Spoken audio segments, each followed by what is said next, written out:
Is your phone and everything that comes with it, the connectivity, the apps, the services, actually making you productive? Or is it actually paralyzing you from doing the things that bring you value and the things that you need to do today?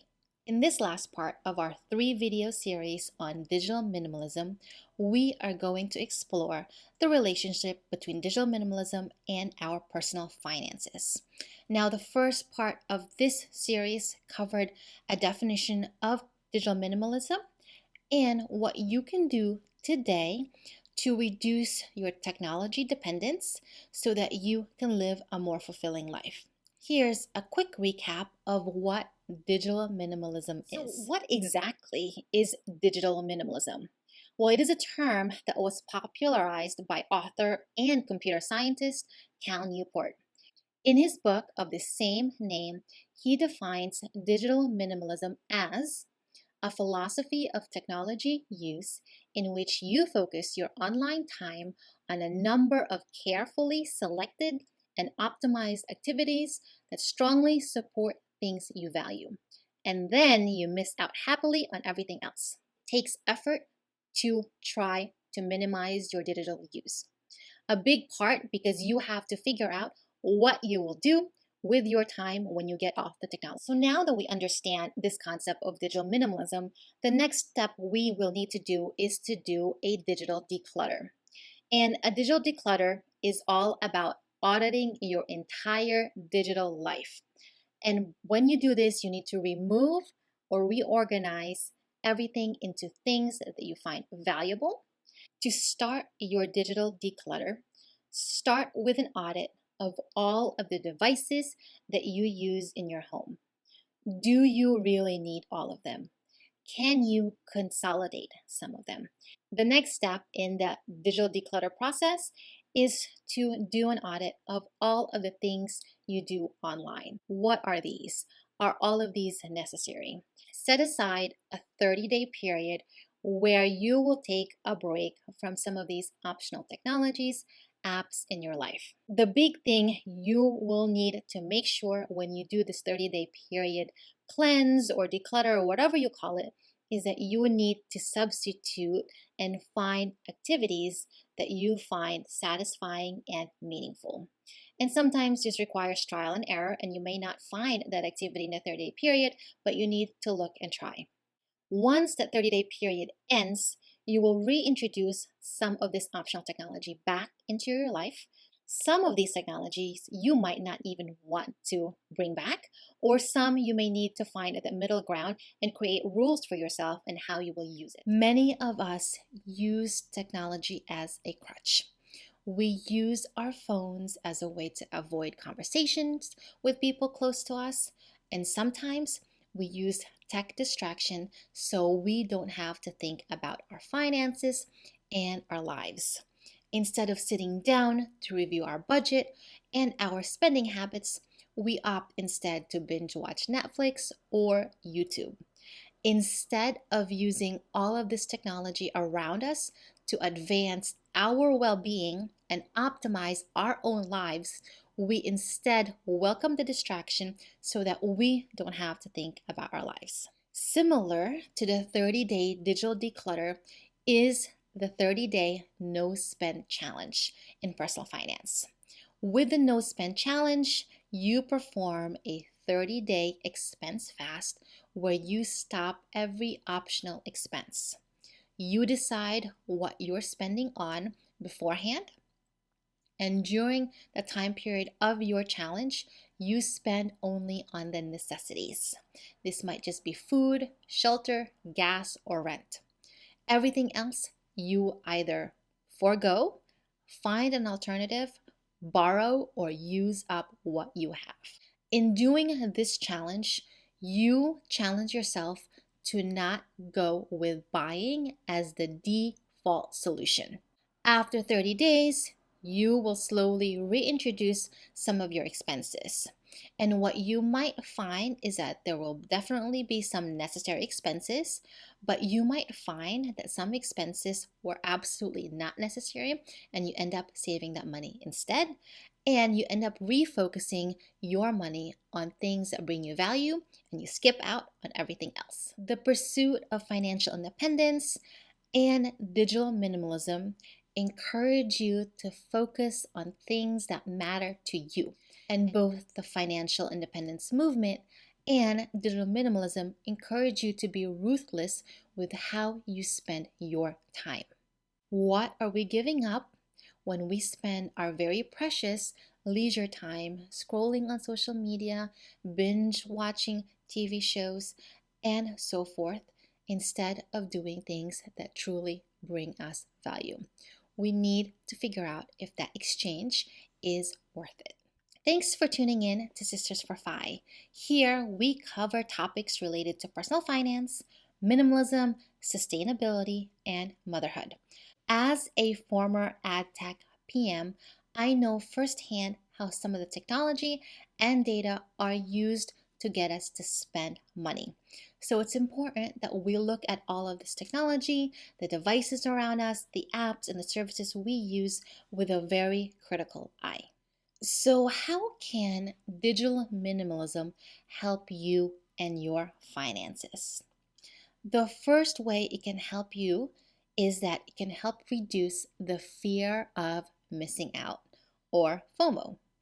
Our phones and social media have done a great job keeping us all connected, but there's a secret. It's more than just about connection, it's also about addiction, about changing our behaviors. Research has shown, and we probably all know this, that today's apps and services have been designed to keep us on our devices longer. They have been designed like slot machines where each pull, finger swipe, scroll brings something new, something different. It elicits our desire to constantly check and constantly refresh because we don't want to miss out on something.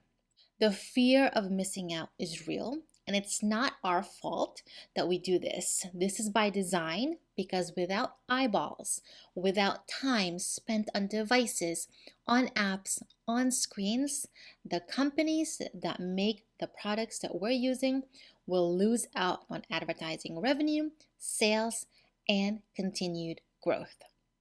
So when you step away from your phone, from your social media apps, and from much of the technology use, you step away from this constant stream of updates. You ultimately forget what other people are doing, and you retrain your brain to stop needing constant stimuli. You stop fearing that you will miss out on things, and instead you begin to live your life, enjoy your high value activities, and you happily miss out on what everyone else is doing. The second way that adopting a more digital minimalism mindset can help you and your finances is that it helps to reduce exposure to influencers, advertisers, marketing, and other media. We know that advertising has a very strong pull on the way we consume. The media we consume has been designed to elicit fear, rejection, depression, comparison, and anxiety. We are then told by the ads that we see that product X or product Y will help those feelings. This creates a cycle of consumption that keeps us at jobs we despise, keeps us in credit card debt, keeps us in situations where we waste our precious time and the earth's precious resources. When you practice digital minimalism, you will find that your shopping habits will change drastically.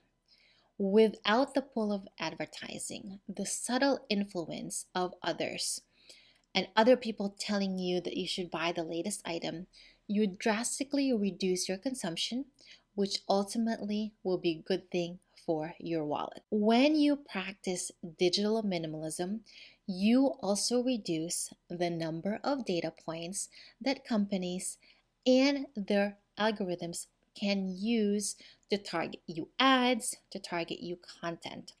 This means you start freeing yourself from constant stimuli, from ads, from everything else that might get you to buy and consume.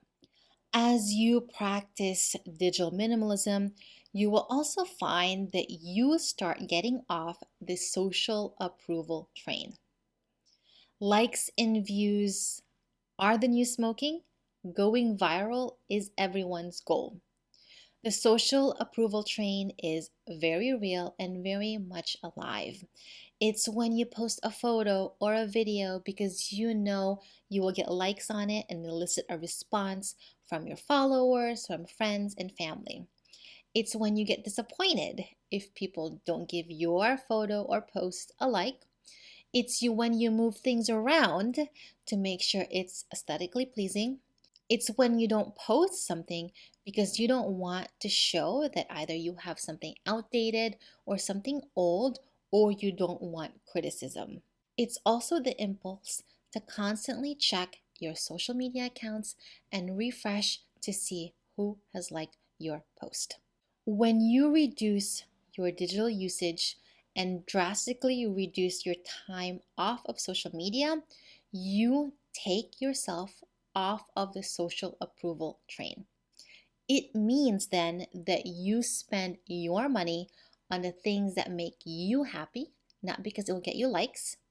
You stop spending money to be on trend. You stop spending money to buy the latest products. And you stop spending money to impress friends, neighbors, or people you don't even know.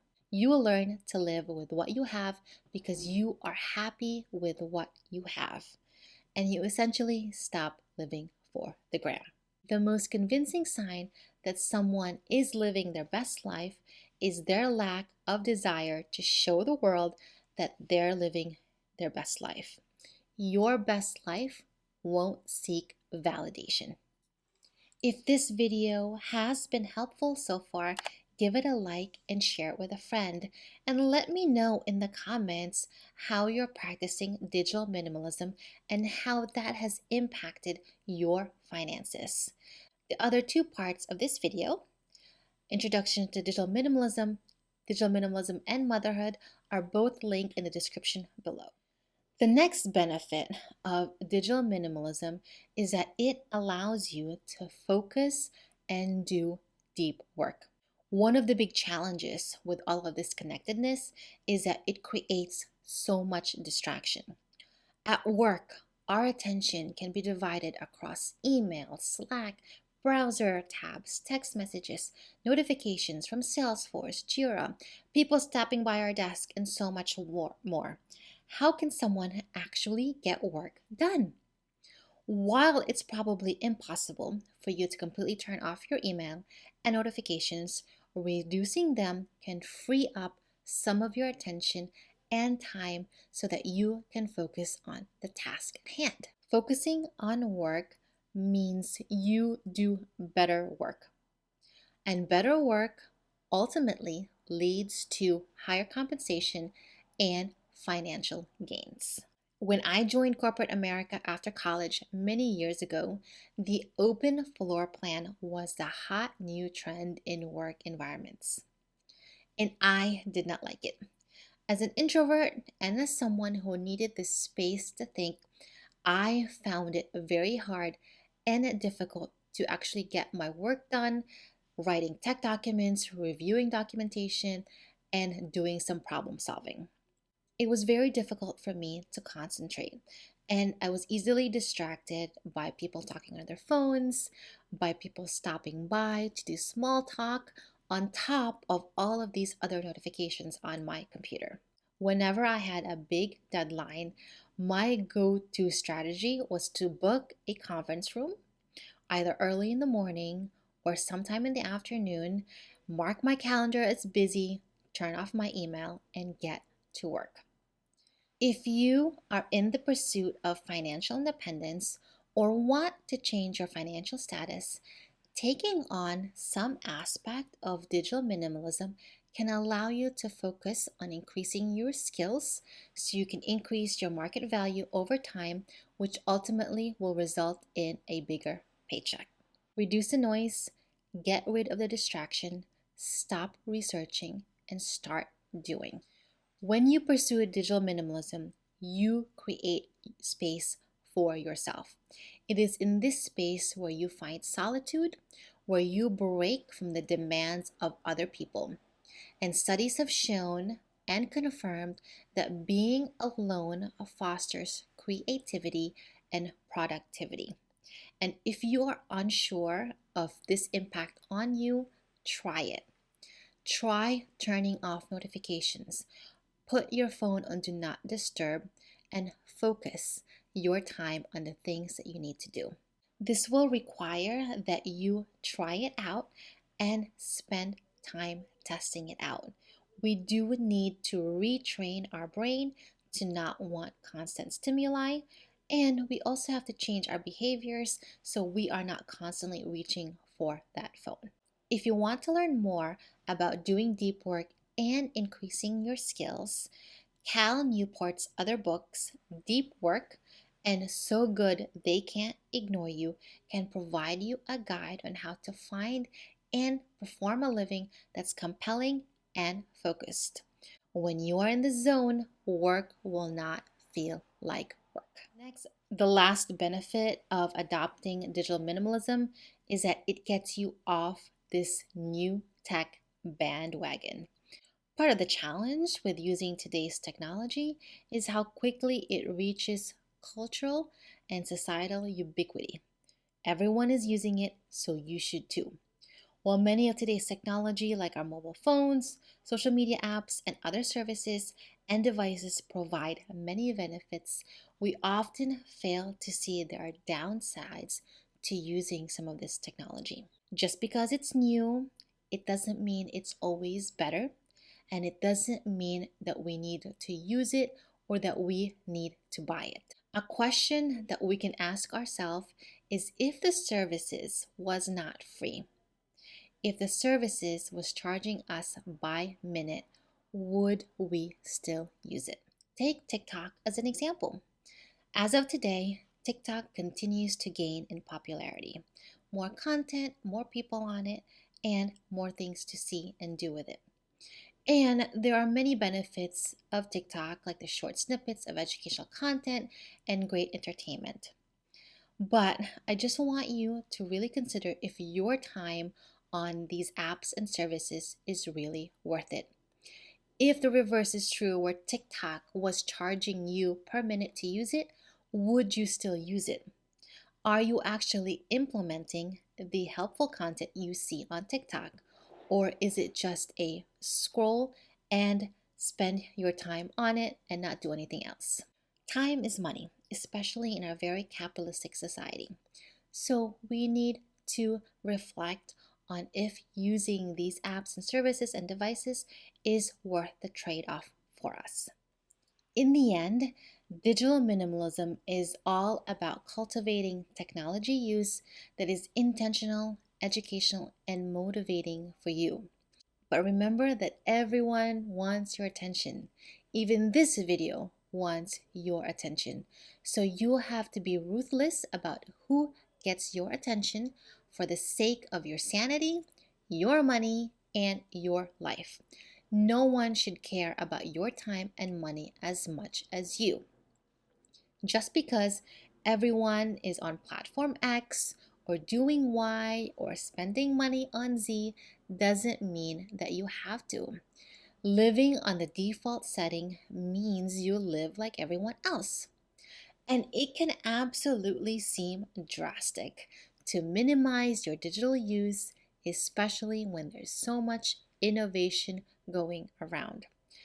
But it's important that we reflect on what technology does to us, how it can truly help us, and why stepping away might provide you a better life than adding on all of this technology. Pursuing financial independence or joining the FIRE movement will absolutely make you stand out from your peers who are in the spend, work, and sleep cycle. And doing high quality leisure activities that doesn't involve scrolling, it doesn't involve a lot of binge watching or shows, will absolutely make you different from everyone else who's doing the same thing. And yes, not being on social media will make you weird, and not spending money on certain things will make your life a tad bit inconvenient. But if you want something that most people don't have, you need to make lifestyle choices that are different from everyone else's. So, delete the app from your phone, delete the ability to access social media at any moment. Turn your devices into single purpose devices so that each time you sit to use your device, you are focused on the task at hand and not getting distracted by all of these other notifications. Cancel that subscription. Trust me that you probably won't miss out on much. Instead of just clicking like and moving on, start real world conversations with people instead. And lastly, decide today how you want to use technology to enhance your life and your finances. Thanks so much for joining me today in the last part of our digital minimalism mini series. Please share your tips or suggestions for those wanting to follow a more minimalist lifestyle when it comes to their technology use. I will see you next week for the next video. Bye.